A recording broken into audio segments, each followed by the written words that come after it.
Hey guys, Stockaholics, thank you guys for being here today. Is this really a recession? Everywhere I look on the internet these days, I see a lot of discussion surrounding the idea of a recession. I see a lot of what I interpret to be fear surrounding this idea, and I see a lot of hyperbolic commentary, things like the stock market's going to zero. I wanted to spend a little time pushing back on this narrative and share a lot of information that might calm a few people down out there, because there's a lot of economic data out there that doesn't really support this idea of a recession compared to a lot of times in the past. And so I wanted to share a lot of this information with you guys and kind of how I see the US economy right now and what's causing all of this talk that everybody's talking about.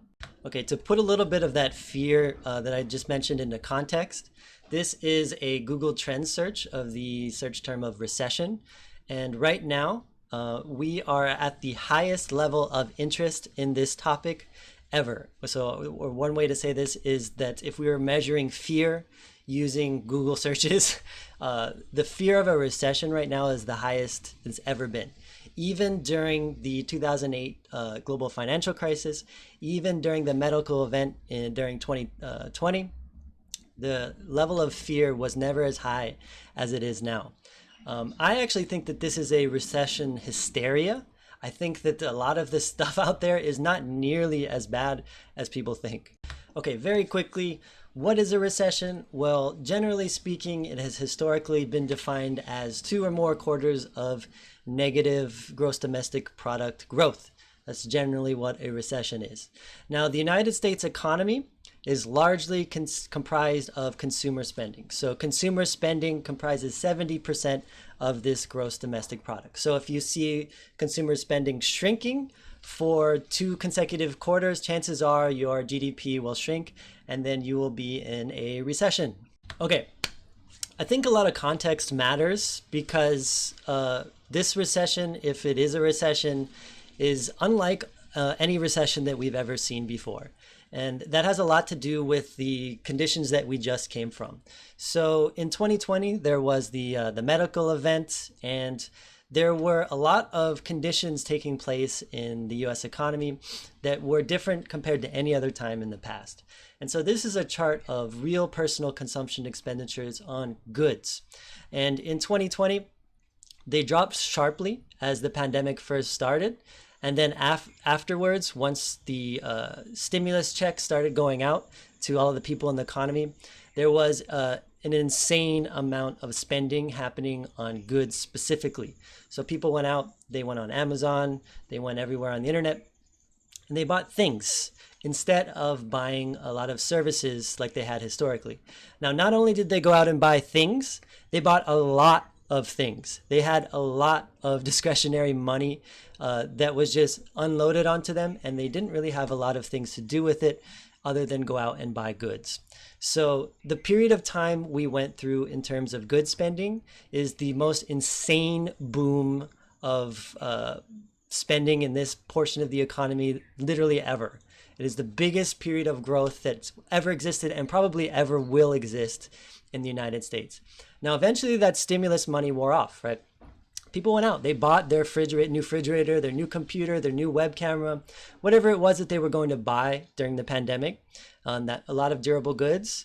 And then the stimulus money stopped and they already had the stuff they needed, right? So if they went out during the pandemic and they bought a new TV, now that they have the TV and now that they don't have the stimulus money anymore, they don't really need to go out and buy another one, right? So a lot of this good spending kind of got massively front-loaded and compressed into a really short period of time.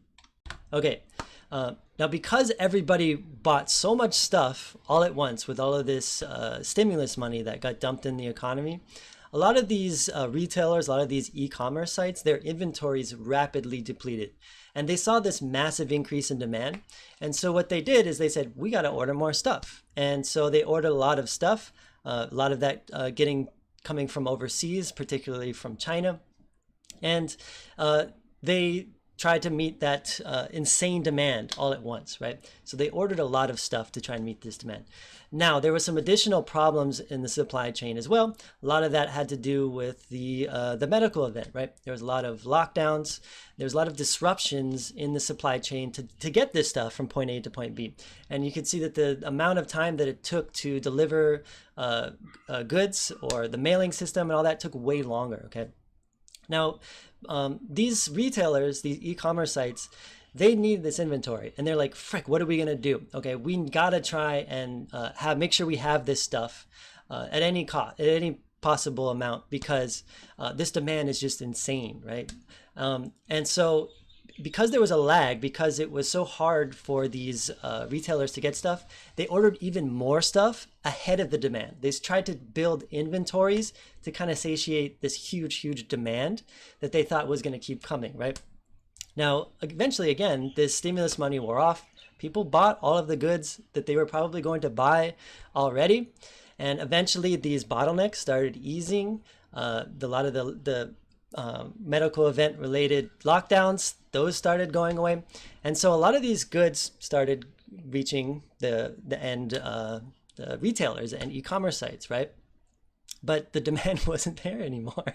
And you can see that we have the most insane level of inventories in these businesses ever, right? They ordered way too much stuff, anticipating a level of demand that was just not sustainable. Now, service-based spending, on the other hand, had the opposite story as goods-based spending. Because of all of the medical events, lockdowns, people could not spend money on services in the economy. They couldn't go out to Disneyland, those kinds of things, and spend money because those places were closed, right? Now, since that event, the amount of service spending has started growing again. And we can see that we're almost resuming the trend that was historically true from the time prior, right? And you can see during some other recessions in the past that this starts declining during the recession. It did in the 90s recession in 2008.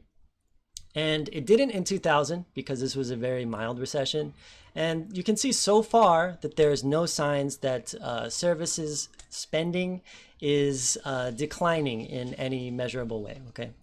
Now, I see a lot of narratives out there that say that the US consumer is in terrible shape, inflation is crushing them, that they will not be able to afford money to spend in the economy on those goods and services that largely comprise the US economy.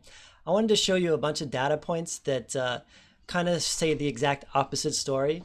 Rather, the US consumer is actually in some of the best shape he or she has ever been, okay? Okay, this first thing that I want to show you, this is household and nonprofits, checkable deposits and currency. And this is basically a fancy way of saying how much cash the average consumer has in their bank account. Right now, they have a tremendous amount of cash in their bank account. So what this is really showing you, this huge spike over here, is that even though there was a tremendous amount of spending in the economy that took place in the past couple of years, a lot of that stimulus money that was given to Americans all over the place, a lot of that is still in Americans' bank accounts. They still have a tremendous amount of cash on hand, okay? Now, at the same time, the delinquency rate for paying back a loan of any kind is at some of the lowest rates it has ever been, okay? So people are like, oh, well, people aren't paying their loans. They can't afford their mortgage. The interest rates are going up. It's a disaster. The data says the exact opposite, right? In 1990, that you could see that there was a period where it started going up before the marked recession. In the 2000s, you saw the same thing in 2006, a few years before the GFC. You could see that delinquency rate was going up, but the people say that that's happening now. It's not. It's not happening yet. I'm going to share you an anecdote about myself. I was in debt prior to the pandemic. I had some student loan debt. When the stimulus money came in, the first thing I did with that stimulus money is I finished off my student loan payments. I completely went out of debt, okay? And so what that means now is that in the future, I no longer have to make loan payments on that loan anymore. I can go out and actually spend some more money into the real economy. What that means is that because I don't have those debt payments anymore, I can now consume more and and help improve the U.S. economy. I think my story is, even though it's an anecdote, I think it is true for a tremendous amount of people, and that's what this data here is showing you. Bird. Now, right now we have basically the lowest unemployment rate ever in the United States. Now, a lot of people might complain about that. They'll say that's not taking into account the labor force participation rate. And I agree with a lot of that stuff. But I wanted to show you guys this anyway, and you can see that, you know, prior to the recession in the 2000s, the unemployment rate started ticking up. In 2006 era, you would see that the unemployment rate would start ticking up. Right now, we don't have unemployment rate ticking up. So there's another data point that suggests we might not be in a recession. Okay, I wanted to show you guys lumber, the commodity of lumber. And the reason I wanted to show you guys this is because I think the same thing that happened with lumber from 2020 till now is a very similar thing to what I think is happening in the US economy overall. In 2020, the medical event locked everybody down. And what a lot of people did is they, with some of that stimulus money, but just because they were locked at home as well, what a lot of people did, they went out and they purchased a lot of lumber and they started building a deck, or they built a fence because they needed something to do while they were stuck at home. And what this caused was a huge spike in the demand for lumber that was not really anticipated. Same kind of thing happened in the US economy overall. Huge spike in the demand for goods overall, right? Just like in lumber. Now, at first, the lumber mills, the people who produced this lumber, didn't really anticipate this, right? And they were subject to a lot of the lockdowns, the fear. They thought that the demand for lumber was actually going to plummet. So they actually underproduced lumber at the same time that the demand for lumber was rapidly increasing, right? Now, eventually, they caught up to this demand. Those lumber mills kicked back online. They went into overdrive. There was a lot of mills that went online, and they produced a ton of lumber. They eventually overproduced, and they eventually went to a point where they flooded the market with lumber, right? Now, once they started realizing this, they started curtailing. They started cutting back production, and they cut it back too much. And this is what I think could happen in the US economy. Right now, we are at a huge glut of inventories for goods, but we can see that the consumer is still very strong. You can see that the employment rate is still very strong. We can see that the delinquency rate, the amount of cash that the average person has, is still very strong in the overall economy, right? Now, eventually, this demand kept going. People started building houses because the housing market is on fire in the United States. Like I mentioned in a video prior, we have an expansionary demographic of millennials going into home buying years in the US. So there is a structural demand increase in the demand for lumber. At the same time, these guys started again curtailing inventories of lumber, okay? And so same idea happened again. You have this huge bullwhip effect, overproduction, underproduction, and now we have looks like another overproduction, and maybe now finally we might be in a closer area of balance in this lumber market. I think that the possibility that this story repeats in some degree in the overall economy is very likely. We have too much goods right now. There is a glut of goods, but we can see that the manufacturers in the United States, China, abroad, they're all curtailing because they think that this demand for these goods is no longer present. So they're stopping the production of these goods again. Now, it's going to come back. That's what it's going to come back, I think, in probably a big way, because again, the consumer is flooded with cash. Okay, there isn't really a recession in the same way that there was in so many times in the past. The consumer is too strong. Now, I wanted to show you kind of how I think about recessions, and this is my logic. Okay, now, because we have the fractional reserve monetary system in the United States, the way that we can think about economic expansion is actually through, or at least this is how I see it, is through a lens of money creation. So when you have periods of time where money is expanding, when you have more money being created, then you are generally not in a recession, okay? You're in a normal economy or a growing economy. When you go through periods where money creation either stops or stalls or outright declines, then you have credit contraction. That tells you you are in a recession, right? Now, what happened is, again, we had a huge amount of money creation all at once. This was through the stimulus checks and also through something called PPP loans, where a tremendous amount of money was created and injected into the economy. This caused an insane boom, in goods spending, right?